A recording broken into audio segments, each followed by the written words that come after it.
आज का हमारा विषय है अंतराल भाग 2 पार्ट 2 आरोहण। आरोहण शब्द से चलते हैं। पहले ये आरोहण संजीव जी की एक पर्वतारोहियों को आगे बढ़ाने के लिए, यानी कहने का मतलब पर्वतारोहियों के प्रति आकर्षित करने के लिए, पर्वतों के प्रति आकर्षण पैदा करने के लिए इस पाठ की रचना की, इस कहानी की। और आरोहण एक कहानी है जो रूप सिंह और भूप सिंह दो भाइयों की कहानी है। आरोहण शब्द का अर्थ है चढ़ाई करना, चढ़ना। दो शब्द हैं जिसने पढ़े होंगे, आरोहण, अवरोहण। आरोहण चढ़ता हुआ क्रम होता है, जैसे संख्याओं का 1 2 3 4 5 6 ऐसे जो है आरोहण होता है, और अवरोहण होता है उतरता हुआ क्रम, जैसे 10 9 8 7 6 5 इस 4 3 2 1 इस प्रकार होता है। तो आरोहण का अर्थ होता है चढ़ाई करना, चढ़ना। यहाँ पर्वतारोहण की बात की गई है, पर्वतों पर चढ़ाई करने की बात की गई है। हम देखते हैं कि ये जो प्रमुख है पर्वतारोहण, कई यूनिवर्सिटियों में जो है स्पेशल सिलेबस के तौर पे पढ़ाया जाता है, और ये पाठ्यक्रम का एक पाठ्यचर्या का अंश भी है पर्वतारोहण। शिक्षा के पाठ्यक्रमों में स्थान पा चुका है। इसकी पढ़ाई लिखाई लोग अपनी जीविका उपार्जन यानी जीविका चलाने के लिए, पैसे कमाने के लिए करते हैं या जुड़ रहे हैं।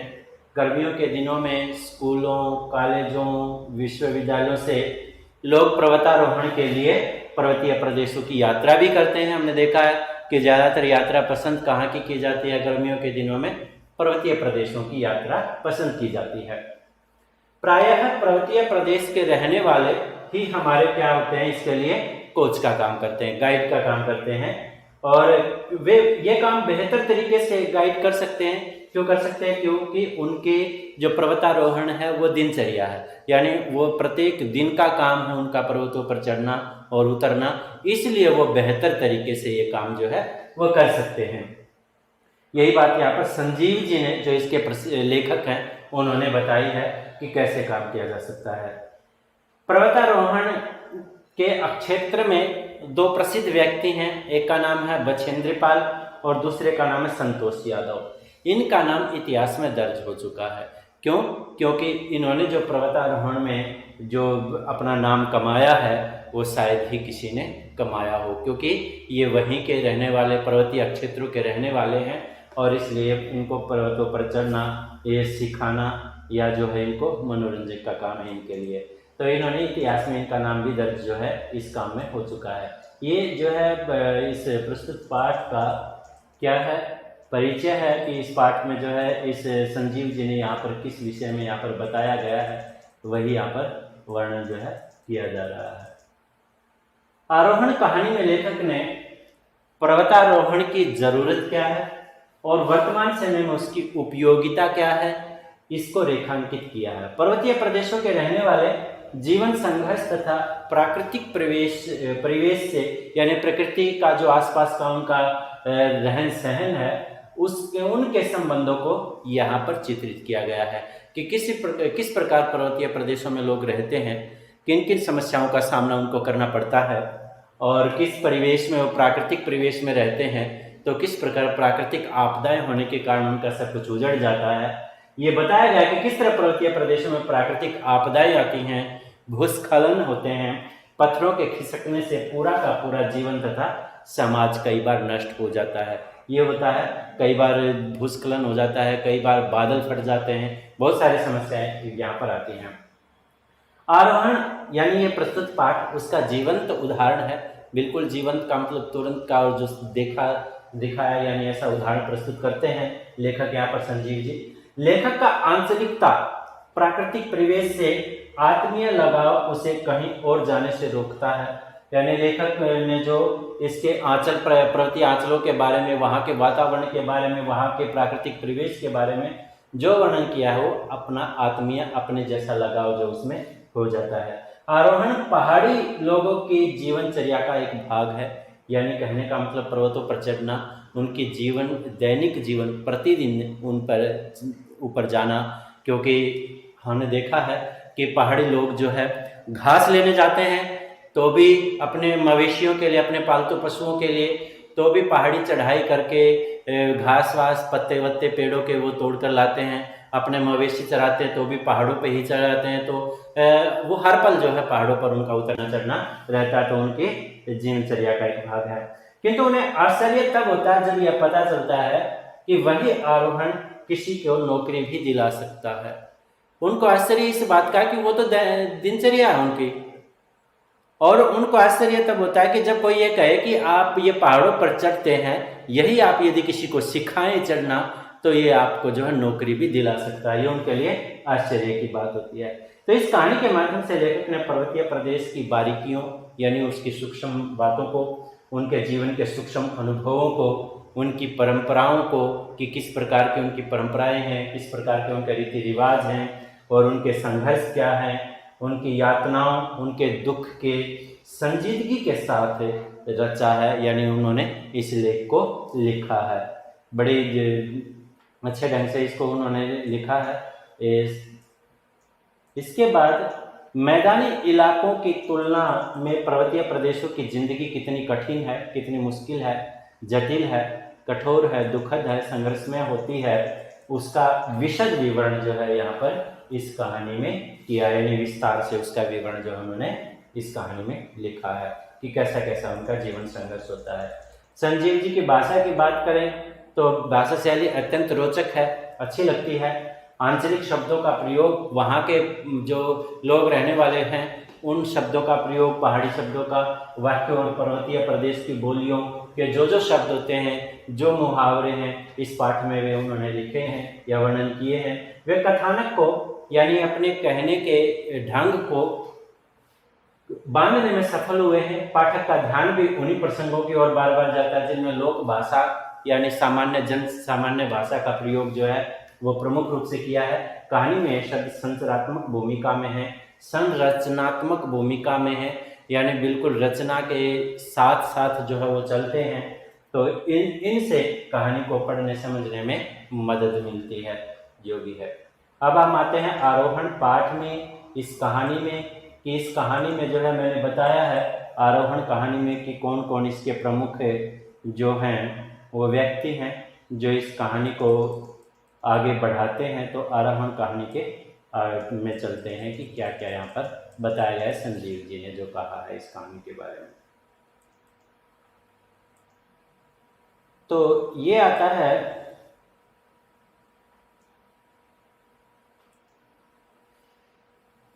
बस उन्हें, यहाँ पर कहानी से प्रारंभ होती है रूप सिंह से, जो कभी पहाड़ों में रहता था लेकिन बचपन में ही भूप सिंह भाई से हाथ छुड़ाकर भागा था।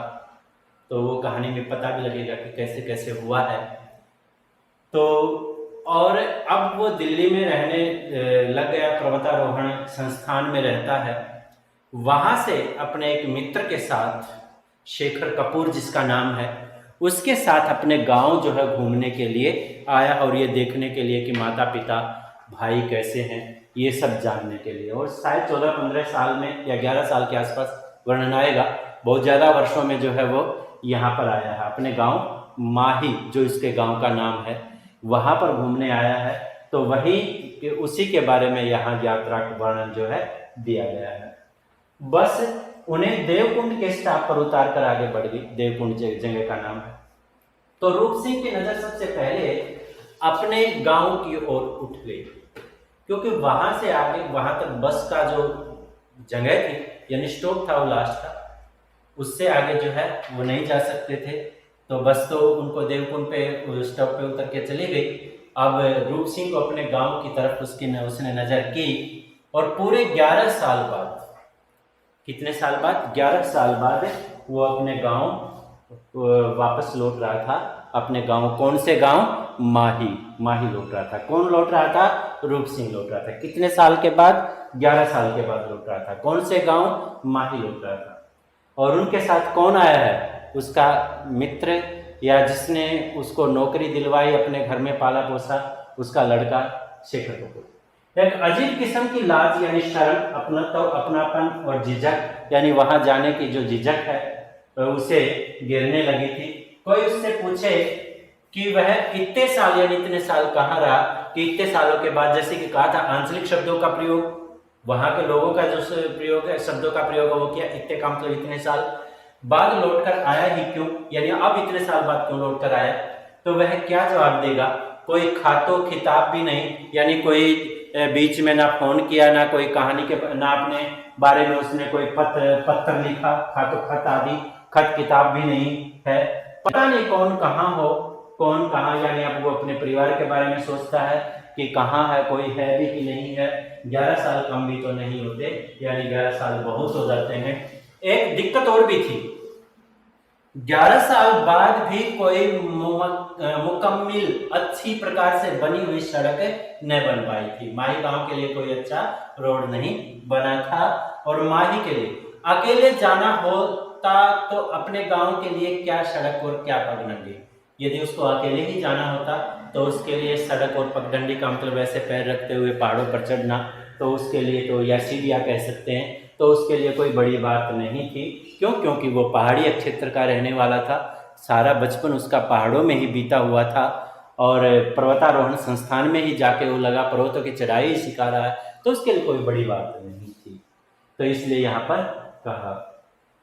और यहाँ पर कहा अकेले जाना होता तो कोई बड़ी बात नहीं थी, फिर मगर साथ कोई खासम खास, यानी कोई अपना मित्र या दोस्त हो, तो तब अपने गांव ले जाना हो तो फिर सोचना ही पड़ता है कि कैसे ले जाया जाए।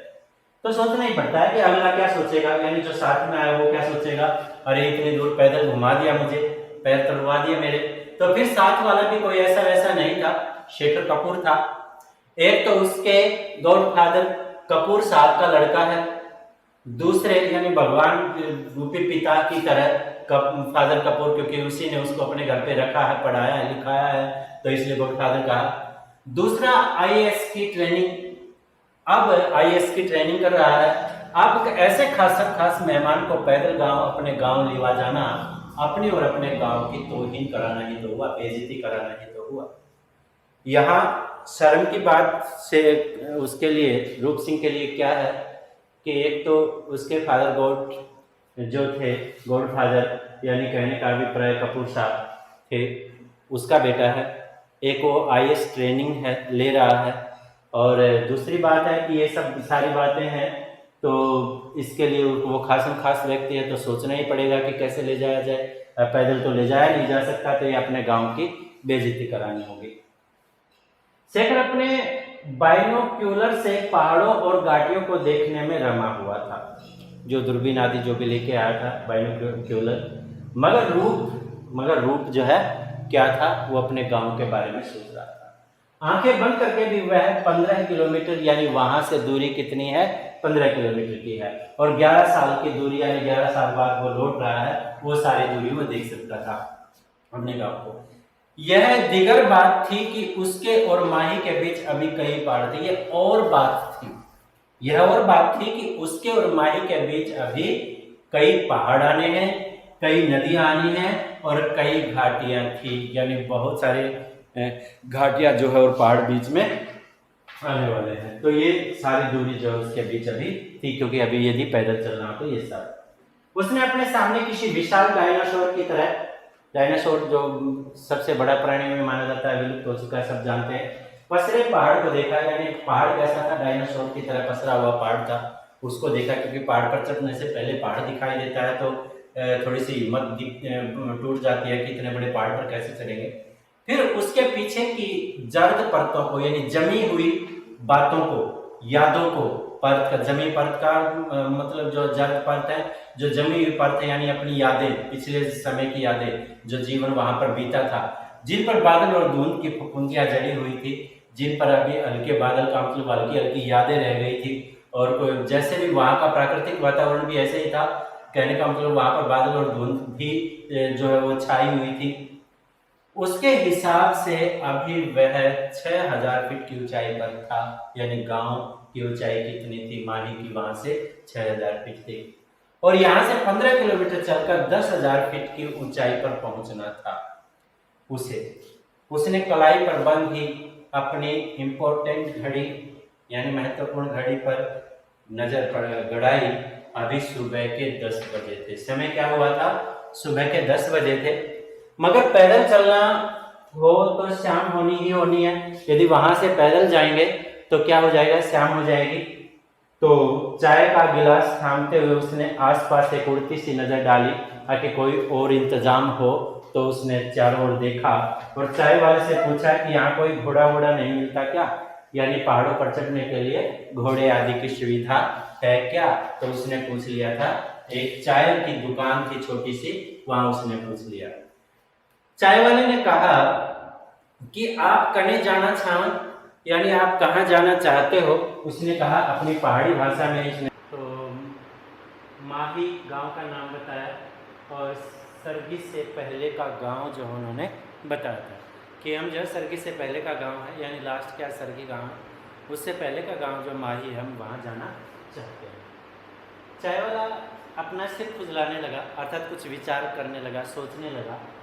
फिर जैसे खुद से दरियाफ्त करने लगा, अर्थात बातचीत कर रहा हो कि यहाँ से डाक बंगला मशरूम सेंटर तक तो जाते हैं, लेकिन माही तक तो नहीं जाते, यानी घोड़े वोड़े की बात यहाँ की।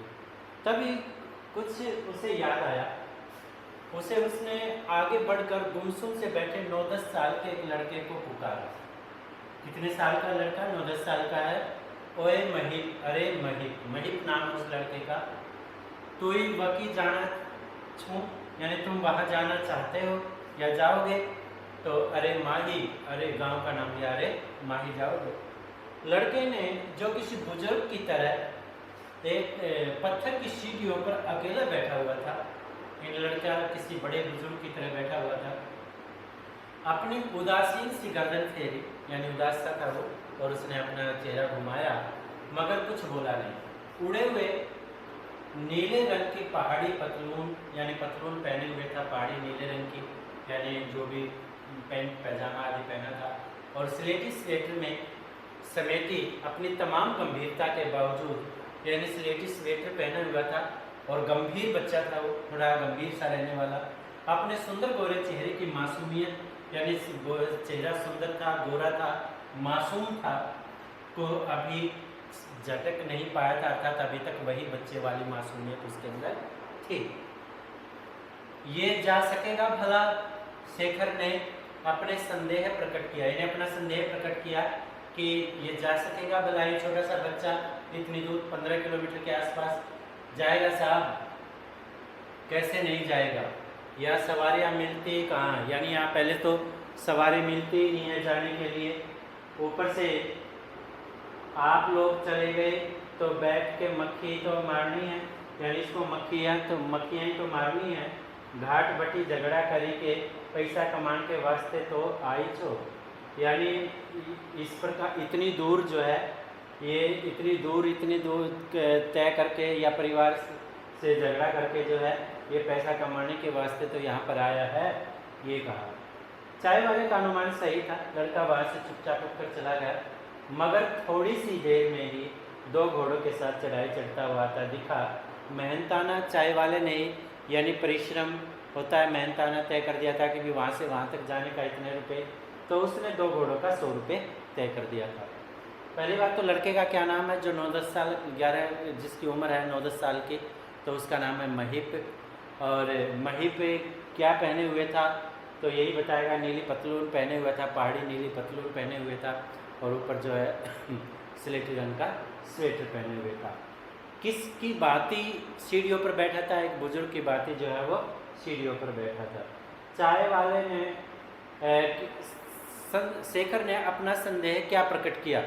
यही प्रकट किया कि क्या ये छोटा सा बच्चा जिसकी उम्र 9-10 साल की है, क्या ये वहाँ तक जा पाएगा? तो ये संदेह प्रकट किया गया था। तो चाय वाले ने कितना मेहनताना तय कर दिया था? तो 2 घोड़ों का 100 रुपये, यानी एक घोड़े का 50 रुपये लगभग उसने तय कर दिया था वहाँ जाने के लिए, यानी माही जाने के लिए उसने 2 घोड़ों का 100 रुपये जो है उसने तय किया था। तो चल पड़े गए। एक घोड़े पर शेखर और दूसरे घोड़े पर रूप सिंह है। मनीप शेखर वाले घोड़े के साथ आगे आगे पैदल चल रहा था, जो छोटा सा है। बाकी वो दोनों घोड़े पर बैठे हैं। जो महीप है वो, उसके तो घोड़े हैं, उसको तो वही सवारी करनी है, कमाई का वही एक जरिया है उसका। तो पहले पहाड़ तक रास्ता ठीक ठाक था, यानी पहले पहाड़ की चढ़ाई तक, मगर उससे उतरते ही धूप का उजला यानी चंदवा यानी तेज के धूप की किरणें यानी चमकीली धूप जहाँ तहाँ दरकने लगा, यानी जहाँ तहाँ चमकने लगी, वो जहाँ जहाँ जो है धूप लग रही थी। धूप की सुनहरी पट्टियों के बीच छाया की स्याही पट्टियाँ, यानी बीच बीच में छाया की स्याही जैसी काली स्याही जैसी पट्टी नजर आ रही थी। मानो ऐसी लग रही थी वो स्याहीदार पट्टियाँ, मानो कोई दारीदार खालों वाला यानी चमड़ी वाला वह विशाल जानवर बैठकर पगुरा रहा है, यानी जुगाली कर रहा है। यानी ऐसे वो पहाड़ लग रहे थे, कहाँ कहीं जो है छाया लगने के कारण। पता नहीं कौन किसका पैबंद था, यानी कौन किससे बंधा हुआ था, उजाला अंधेरे का या अंधेरे उजाले का, यानी उजाला अंधेरे से बंधा हुआ था या अंधेरा उजाले से बंधा हुआ था, ये पता नहीं है। चढ़ाइयाँ और ढलाने, यानी कहीं चढ़ाई कहीं उतराई, बीच बीच में जहाँ तहाँ उगे छोटे छोटे गरौंदे, यानी कहीं कहीं छोटे छोटे घर नजर आ रहे थे। और जैसे मशरूम सेंटर के कुकुरमुत्तों की फसल दूर तक चिपक गई हो, जैसे मशरूम सेंटर में कुकुरमुत्ते की फसल होती है कुकुरमुत्ता, उसकी फसल दूर दूर तक फैली हुई हो, गहरी हरियाली में फैली हुई हो। सामने के पहाड़ों पर बादलों के पंख लग गए थे, यानी सामने के पहाड़ों पर बादल उड़ते नजर आ रहे थे, जो झर झर के उनके अगल बगल उड़ रहे थे, जो पास पास थोड़ी बहुत बारिश करते हुए यानी रिमझिम बारिश करते हुए घूम रहे थे। नीचे घास लताएं और पेड़ों की कहीं फीकी तो कहीं चटक हरियाली समेटे पहाड़ कहीं कच्चे कहीं पक्के थे। यदि नीचे तलहटियों की बात करें तो बेलें नज़र आ रही थी, पेड़ कहीं पहाड़ जो है वो पेड़ों की कहीं फीकी हरियाली है तो कहीं गहरी चटक हरियाली है, गहरी हरियाली है, तो पहाड़ कहीं कच्चे नज़र आ रहे हैं कहीं पक्के नज़र आ रहे थे। नीचे कोई नदी बह रही थी, शायद सूपिन नदी थी। नदी का नाम क्या है? सूपिन है, जो बह रही थी वह। श्राप की मारी अभागिन, यानी शूपिन का अर्थ होता है श्राप की मारी, तो श्राप की मारी अभागिन शूपिन नदी दुर्भाग्यशाली दुर्भाग्य वाली। तो घाटी से किसी अदृश्य नारी का, यानी तलहटी से नीचे घाटियों से जो नारी दिखाई नहीं दे रही थी, ऐसी नारी का कोई कंठ का कोई गीत जो है वो आसपास के वातावरण में उमड़ रहा था। जो कैसा था? पतला सा स्वर था, पतली आवाज़ थी, दर्दीला यानी दर्द भरा हुआ स्वर था।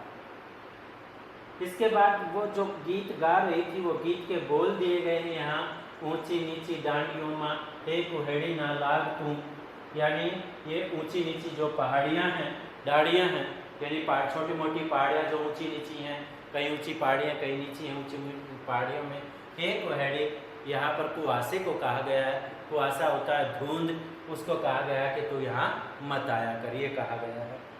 तो वे पहाड़ के नीचे नदी के बगल के पथरीले रास्ते पर चले जा रहे थे, यानी रास्ता कैसा था? पथरीला रास्ता था, पहाड़ के साथ साथ था, नदी के साथ साथ था। घोड़ों के खुरों से खटखट की और खरखर, घोड़ों की खरखर की जो आवाज़ है वह स्फुट ताल के ऊपर जो स्पष्ट नहीं हो रही थी, उस आवाज़ के साथ फैलता सा वह गीत, जैसे कोई रंग पसर रहा हो, जैसे कोई सौंदर्य रंग सुंदरता पसर रही हो धीरे धीरे। फिर आगे जो बोल सुनाई दिए, ऊंचे नीचे पांखों मां हे घसेरी ना जाया कर। अब गीत जैसे जीवन और मृत्यु, इस लोक उस लोक से परे, जैसे जीवन और मृत्यु का फैसला है, इस लोक में परलोक की बातें या परलोक में इस लोक की बातें सुनाई दे रही हो, तो इस प्रकार किसी अमृत लोक से जो दिखाई नहीं दे रहा, अमूर्त, जो मूर्ति की तरह स्पष्ट नहीं हो रहा, ऐसे लोक से उड़ रहा था, यानी हमारे कानों में वो गीत पड़ रहा था। अब आगे बताया गया है, ऊंची नीची दाढ़ियों माँ हे हिलांस ना बास, तो हे हिलांस पक्षी का नाम है, तो वास मत कर, यानी यहाँ वैसे बात की गई है। अब कोहरे की तरफ से कहा गया है कि ऊंचे नीचे पाकों माँ, ऊंचे नीचे स्थानों में, झीलों में हे घसेरी तू मत जाया कर, यानी तू इस नींद में, हे स्त्री, हे महिला, हे बादल, इनमें मत जाया कर। तो ये था ऊंची नीची डाड़ियों में हे हिलांस ना बास, तो ऊंची नीची इन पहाड़ियों में हे हिलांस पक्षी तू वास मत कर। तो ये गीत के बोल हैं। इसका मतलब क्या हुआ, याद शेखर ने रूप सिंह से पूछा। क्यों? इसका मतलब जानता है, वो पहाड़ी है। शेखर ने पीछे मुड़कर रूप से सवाल किया, मतलब कोहरे से सवाल कर रही है, कोहरा धुंध को कहते हैं एक महिला अपने गीत के माध्यम से कि कोई घास करने वाली है, घास लाने वाली है, पहाड़ी लड़की की ये बात कह रही है कि हे कोहरे, ऊंची नीची पहाड़ियों में तुम न लड़ो जाकर, यानी ऊंची नीची पहाड़ियों में मत जाओ। इस पर कोहरा घास वाली लड़की से कहता है, जो मैंने बताया था कि ऊंची नीची पहाड़ियों में तू न जाएगा, उस महिला से कहता है हे घसेरी कि ऊंची नीची, हे घसेरी न जाया तू, यानी ऊंची नीची पहाड़ियों में हे महिला तू मत जाया कर। इसी तरह वह इलांस नाम के परिंदे यानी पक्षी को भी आगाह करता है कि तुम ऊंची नीची पहाड़ियों में अपना बसेरा मत बना। क्यों? क्योंकि यहाँ ज़्यादा खतरा है। तो यह पक्षी के माध्यम से एक दर्दीला, एक दर्द भरा गीत ये पहाड़ी लोगों के लिए है, जो उसमें गाया गया है, उस महिला के द्वारा गाया गया है। मगर तेरी आवाज़ भर्रा क्यों गई है? शेखर ने पूछा रूप सिंह से कि आवाज़ में दर्द क्यों भर गया है? क्योंकि जब व्यक्ति दर्द भरा होता है दिल का, तो आवाज़ उसकी अटक अटक के निकलती है और मोटी आवाज़ हो जाती है। शेखर ने पीछे मुड़कर ताका। यह एक दर्द की टेर है, दर्द की लय है, ताल है। शेखर साहब, आप वो गीत सुना होगा, बहुत पुराना गीत है, छुप गया कोई रे दूर से पुकार के।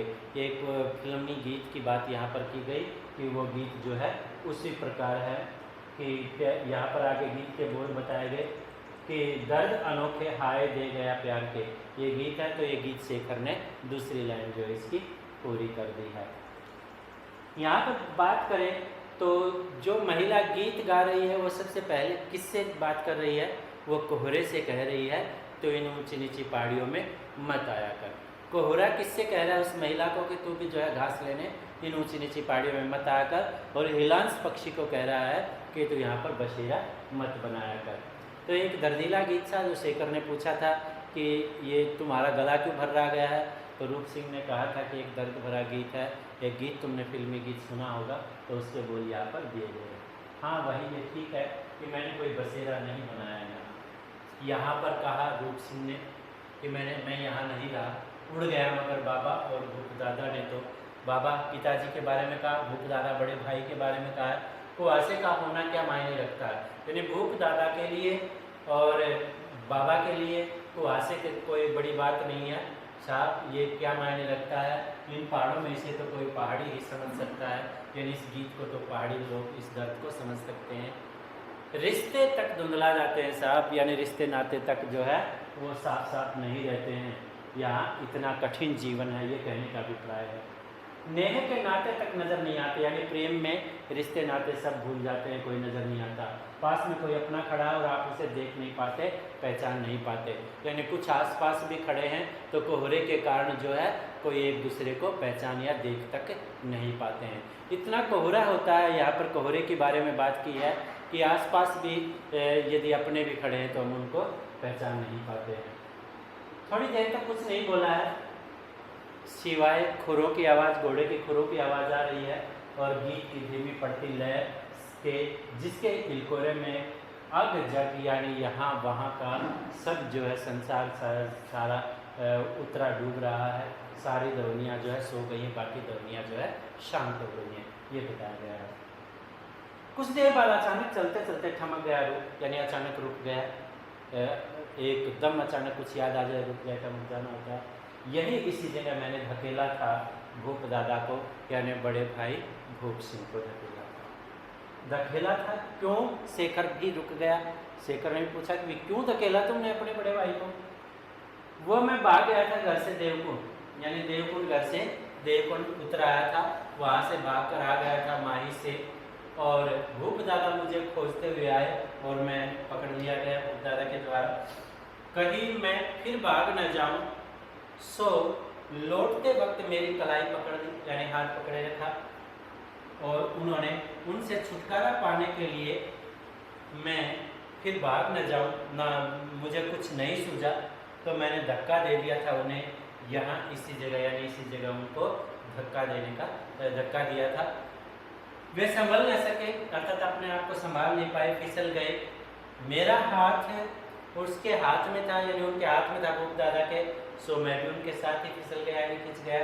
इस ढलान पर हम दोनों ही लुढ़कने लगे। नीचे एक पेड़ था, यानी लुढ़कने का मतलब गिरने लगे।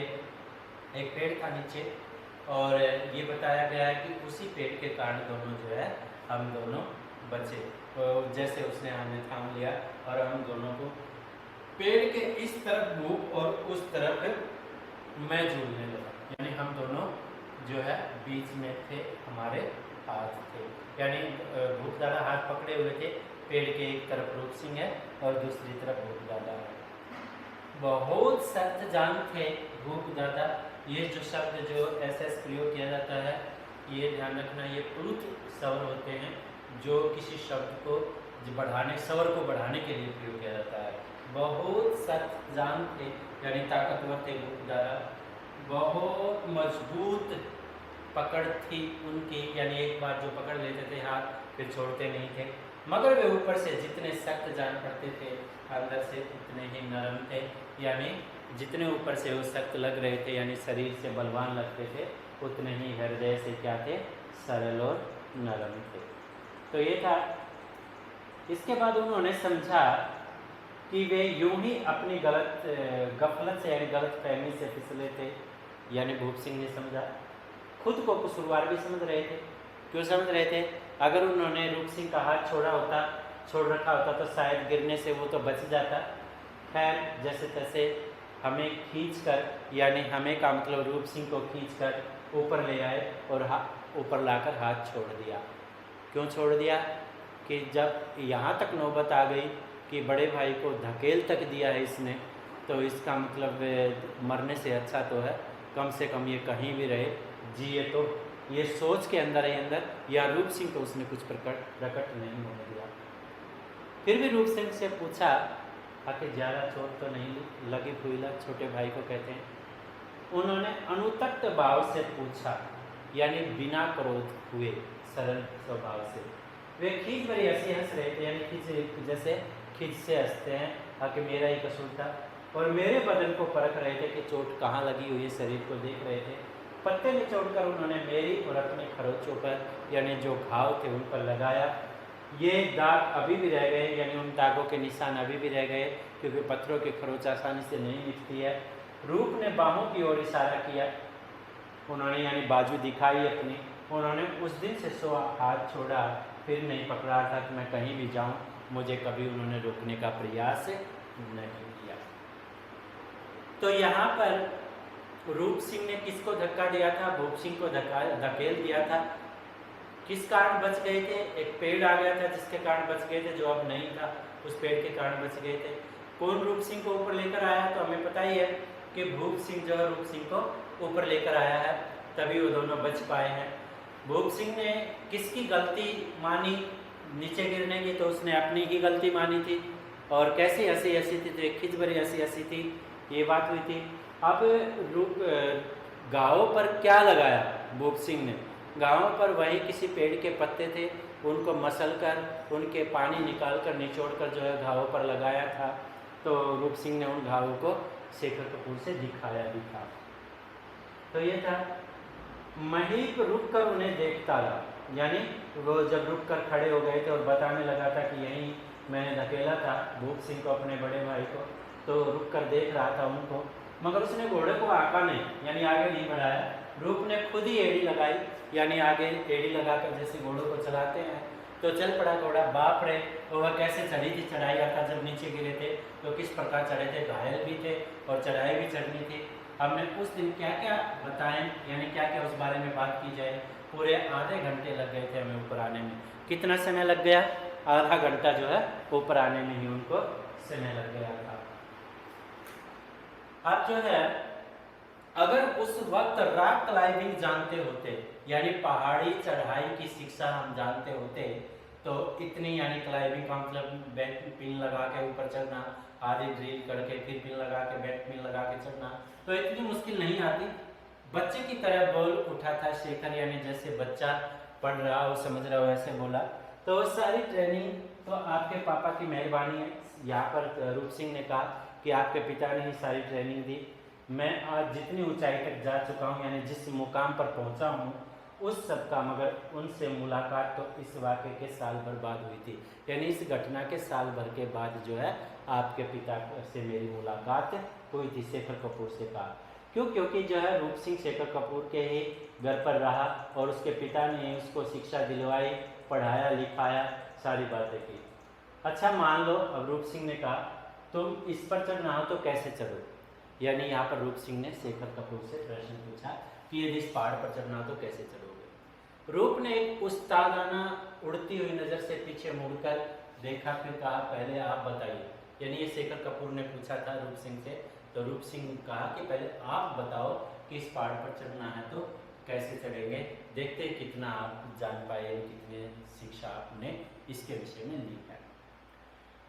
पर्वतारोहण का यानी पर्वतों पर चढ़ने का प्रसंग छिड़ जाने के बाद, यानी बातचीत हो जाने के बाद, यानी बातचीत शुरू होने पर रूप को बाकी किसी बात की सुध नहीं रही, यानी किसी बात की बात और जो सब कुछ भूल गया वो जो कहानी बता रहा था भोर सिंह की, न शेखर को, क्योंकि उनका मनचाहा विषय था, उस विषय में वो पढ़ रहे थे, उन्होंने पढ़ा था और उस विषय में वो नौकरी पा चुके हैं। तो यह आरोहण ही दोनों को एक सूत्र में जोड़े हुए था, यानी एक धागे में बांधे हुए था। मैं, शेखर ने कहा मैं, क्वेश्चन की तरह कहा। शेखर ने नीचे देखे बिना ही किया उसने, हाँ करते हुए परीक्षार्थी यानी एक विद्यार्थी की तरह, एक सीखने वाले की तरह, शिक्षा ग्रहण करने वाले की तरह सैद्धांतिक यानी नियमित नियम पूर्वक बातों को याद किया। सबसे पहले तो कोई दरार तलाशते, यानी पहाड़ों के बीच जो दरारें होती हैं, छेद होते हैं, उनको तलाश कर लेते। फिर रोक पिन फिटन, जो पिन होती हैं पिटन, रोक पिटन जो पहाड़ों में किसी भी दरार में पिन लगा दो तो उलझ जाती हैं, वो लगाते। यहाँ खैर चलिए मान लिया मगर दरार नहीं मिली तो, रूप सिंह ने कहा दरार ही नहीं मिली तो क्या करोगे, तो ड्रिल करके लगाएंगे, तो ड्रिल रखेंगे साथ में ड्रिल करेंगे और लगा लेंगे पिन।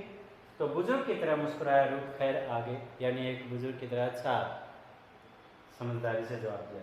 रोक पिटर, फिर एंकर, फिर आगे डिसेंडर, जो पर्वतारोही जो शिक्षा लेते हैं वो सारी बातें इसके अंदर आती हैं। रोप लैडर, रस्सी की सीढ़ी आदि का उपयोग करेंगे। नो, नहीं, आधिकारिक भाव से रोक लिया रूप ने, यानी जैसे वो एक अधिकारी रोकता है किसी को, नहीं नहीं ऐसे नहीं, ऐसे कैसे आप ये सारी बातें कर लेंगे। कोई भी चढ़ाई हो, फर्स्ट वॉच पहले तो उसको ध्यान से देख लो। देन गार्डनिंग, चौरस या समतल बनाना, यानी पहले तो देखो कि जो जगह है उसको ज़्यादा से ज़्यादा समतल बनाया जाए। फिर से देखना होगा कि पत्थर किस जाति का है, पत्थर इग्नियस है यानी इग्नियस जाति का है, या ग्रेनाइट है, या मेटामार्फिक है, या सैंडस्टोन है, या फिर सिलिका क्या है, पहले पत्थर की जाति को हमें देखना पड़ेगा। ये पत्थर की जातियां हैं जो सैंडस्टोन है, मेटामार्फिक है, ग्रेनाइट है, इग्नियस है और सिलिका आदि है, ये सारी क्या है पत्थर की किस्में हैं। वरना अव्वल तो स्पोर्ट नहीं बना पाओगे, यानी ज़्यादा से ज़्यादा आप स्पोर्ट नहीं बना पाओगे, यानी आप कहीं भी रुकने की जगह नहीं बना पाओगे पिलना आदि लगाने के लिए। बन भी गया तो फ्री रैपेलिंग नहीं होगी, यानी चढ़ाई जो है इस प्रकार सरलता से नहीं होगी। शेखर ने यहाँ पर किस किस जाति के पत्थर आए तो मैंने दोबारा बता दिया था, क्योंकि बहुत बड़ा चैप्टर है तो हमें बहुत सारी बातें यहाँ पर समझानी है इसके बारे में, तो हम आगे बढ़ते हैं, आप जो है इन बातों को समझते रहिए। शेखर ने रूप की परिपक्व बुद्धि पर, अच्छी पक्की बुद्धि, अच्छी प्रकार जानकारी जो है रूप सिंह की थी, तो इसलिए परिपक्व की बात की। प्रशंसा में आंखें नचाए, यानी प्रशंसा से हाँ वैसे ऐसे किया, और यस यस हाँ हाँ हाँ ठीक है ठीक है। दोनों आरोही अति उत्साह में थे, यानी अत्यधिक जोश में थे, उत्साह में थे, क्योंकि बात किसकी चल रही है, पर्वतारोहण की बात चल रही है इसीलिए।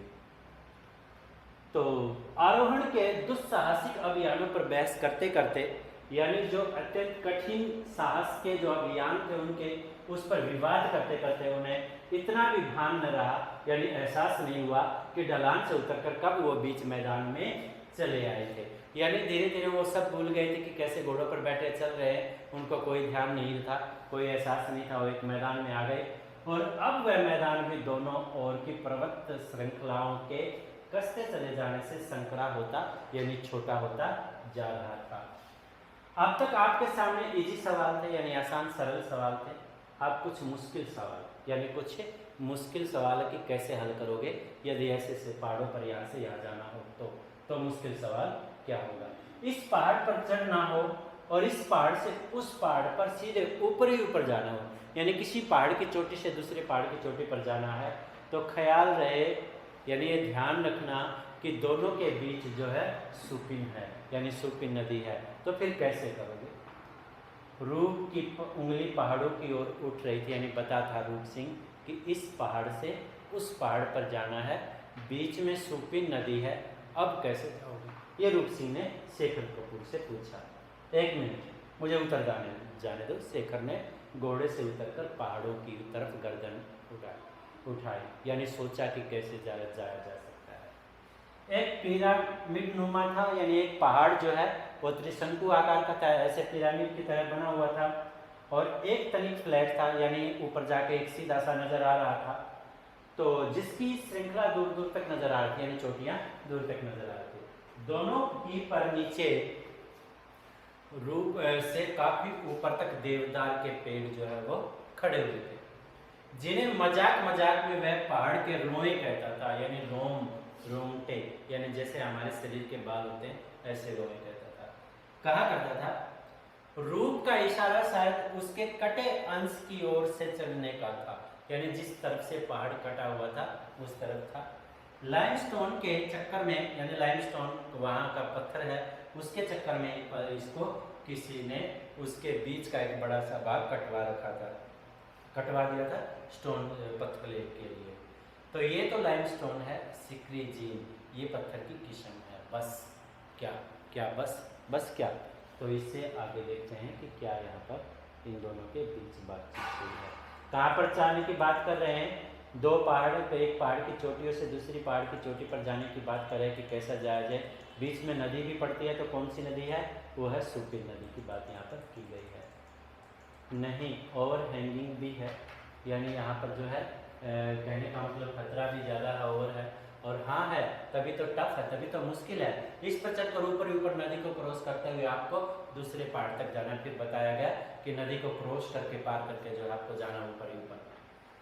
रूप अभी सोच ही रहा था कि महिप ने उकताकर, कहने का मतलब उनसे उकताना क्या होता है, उनकी बातों से जो है वो बिखर गया है और कोई उनकी बातों में उसको दिलचस्पी नहीं है, यानी बोर होकर टोक दिया, साहब जल्दी करो ना।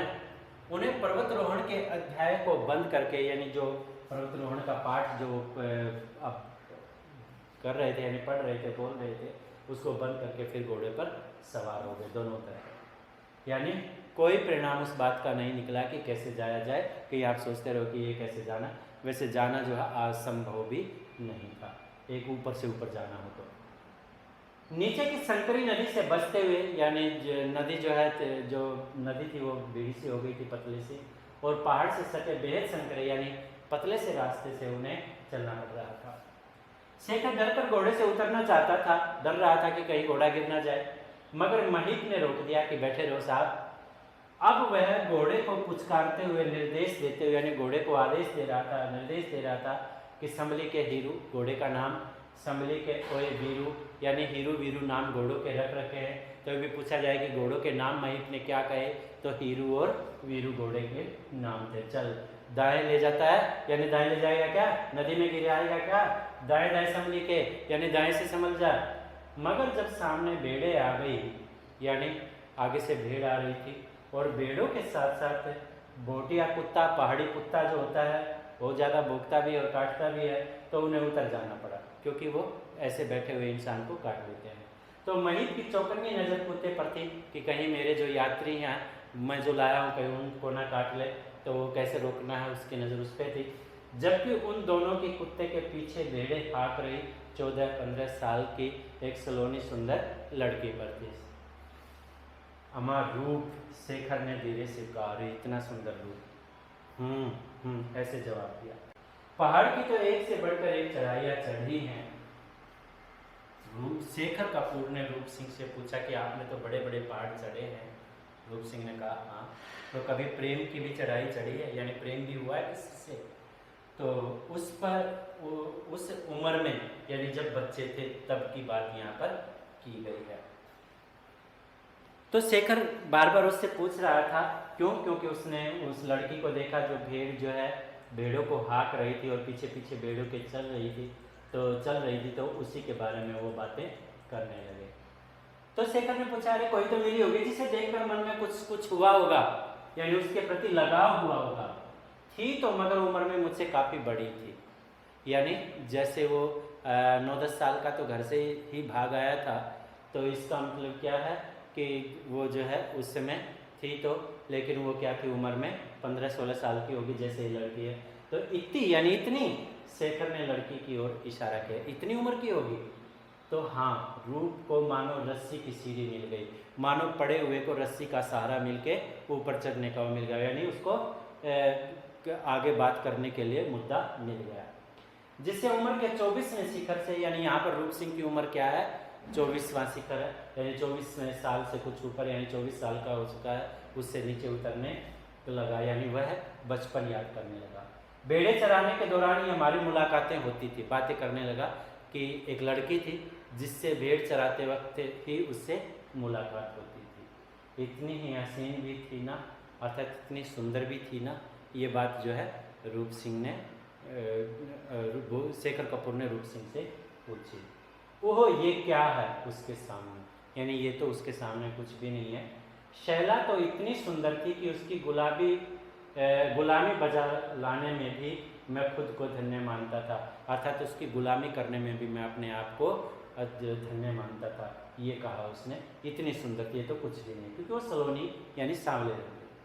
जबकि वो खुद बैठ कर स्वेटर बुना करती थी, यानी जब भेड़े चराने आती थी तो मैं उसके भेड़े हाँका करता था, यानी भेड़ों को इधर से उधर कोई चली जाती है तो उसको हाँक के सही तरह से उनको घास के मैदान में लाने के लिए कहा यहाँ पर।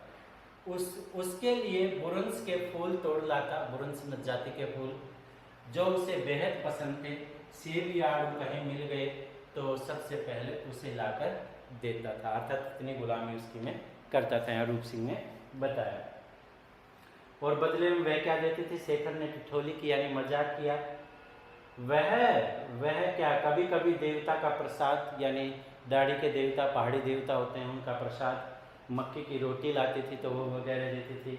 मुझे बाद में मालूम पड़ा कि वह स्वेटर भूप दादा के लिए बुना जा रहा था, यानी बड़े भाई के लिए वो स्वेटर बुनती थी, उसके लिए बनती थी।